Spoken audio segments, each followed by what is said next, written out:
Hello everyone, आप सभी का आपके अपने यूट्यूब चैनल एड्यूरेन में स्वागत है।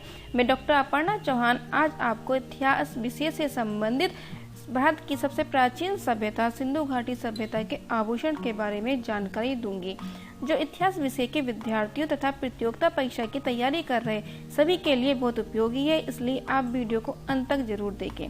वीडियो शुरू करने से पहले मैं आपको बताना चाहूँगी कि हम आपके अपने YouTube चैनल एड्यूरेन के माध्यम से एक ही प्लेटफॉर्म पर विभिन्न विषयों की जानकारी एक साथ देते हैं। अतः हमारे चैनल एड्यूरेन को लाइक करें, सब्सक्राइब करें तथा अधिक से अधिक शेयर करें। तो आइए वीडियो शुरू करते हैं।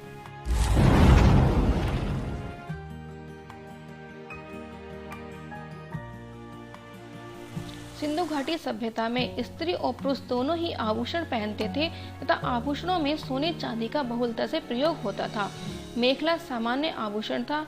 भारत में पंजाब के रोहिरा के उत्खनन से स्वर्णकार कर्मशाला के साथ साथ मनके बनाने की भट्टी, स्वर्णकारों के घर, स्वर्ण साँचों के साथ साथ सोने और चांदी के आभूषण भी प्राप्त हुए हैं।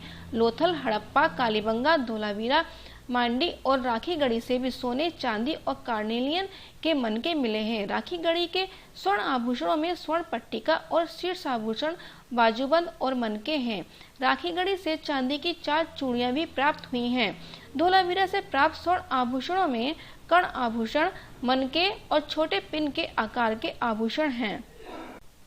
स्वर्ण आभूषण सिंधु घाटी सभ्यता के लोगों द्वारा आभूषण बनाने के लिए विशेष रूप से स्वर्ण का अथवा स्वर्ण के साथ तांबे, सेलखड़ी और मूल्यवान रत्नों को संयोजित किया जाता था। सामान्यतः स्वर्ण निर्मित मनके महीन धातु पत्र द्वारा इस प्रकार बनाए जाते थे कि उनके जोड़ बड़ी कठिनाई से दिखाई पड़ते थे। सपाट गोलाकार मनके 2 धातु पत्रों को हथौड़े से पीटकर बनाए जाते थे। इनके व्यास के चारों ओर तारें होती थीं।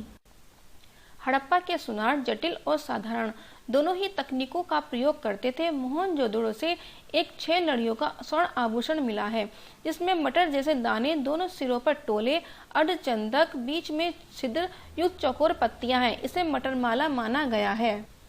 मूल्यवान रत्नों से निर्मित प्रस्तर कलाकृतियां सिंधु सभ्यता के निवासी चकमक, सूर्यकांत मणि, गोमेद, श्वेत वर्ण, स्फटिक, कार्नेलियन स्फटिक, लाजबर्ड, यह सब सर्पेंटाइन और अन्नेस्टाइट जैसे मूल्यवान रत्नों का प्रयोग करते थे। चकमक सिंध में कीर्तन पर्वतमाला, रोहिरी पहाड़ियों की खानों से निकाला जाता था। अन्य मूल्यवान रत्न कच्छ, काठियावाड़ क्षेत्र में प्रचुर मात्रा में उपलब्ध थे।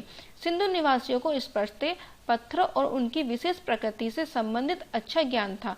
वे विशेष प्रकार की वस्तुओं के लिए विशेष प्रकार के ही पत्थर का प्रयोग करते थे।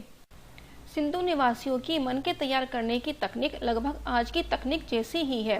सिंधु सभ्यता के कारीगर नक्काशी के काम में निपुण थे। परवर्ती हड़प्पा के पुरातात्विक स्थल भगवानपुरा से प्राप्त कार्नेलियन निर्मित छोटी सी ब्रश आकृति वाली लटकन हड़प्पा की शिल्पकारिता का प्रमाण है। सिंधु सभ्यता के लोगों में कंठार और चूड़ियां पहनने का रिवाज था।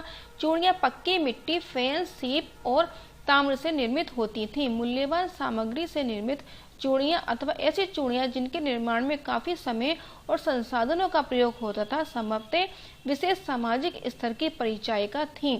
कंठार और लटकनों में कभी कभी प्रचुर मात्रा में स्वर्ण का प्रयोग किया जाता था, जो धातुकर्म की उत्कृष्टता का परिचायक है। स्वर्ण लटकन के बेलनाकार मुख्य भाग पर सिंधु लिपि चिन्ह उत्कीर्ण हैं। संभवतः इसका प्रयोग ताबीज के रूप में किया जाता रहा होगा। अधिक मूल्यवान अथवा महंगे आभूषणों की प्रतिकृति के रूप में संभवतः पक्की मिट्टी के आभूषणों का निर्माण किया जाता था।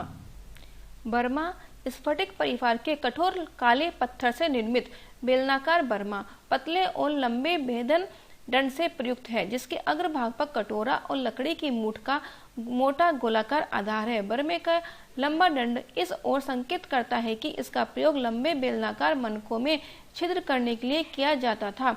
धोलावीरा में सैकड़ों प्रयोग किए गए, अंशतः प्रयोग किए गए अथवा अप्रयुक्त बर्मे प्राप्त हुए हैं। सीप जड़ाऊ काम के लिए लोकप्रिय सामग्री थी।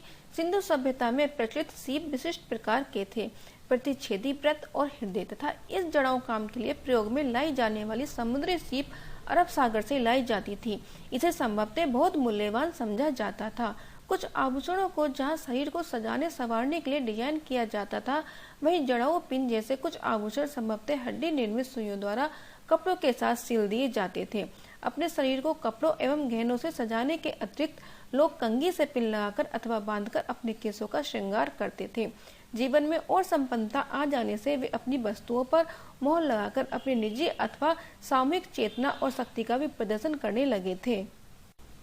इन अत्यधिक मूल्यवान आभूषणों के अतिरिक्त सिंधु सभ्यता के लोग अधिक साधारण और वे सहन करने योग्य मणिमय मनकों का निर्माण करते थे।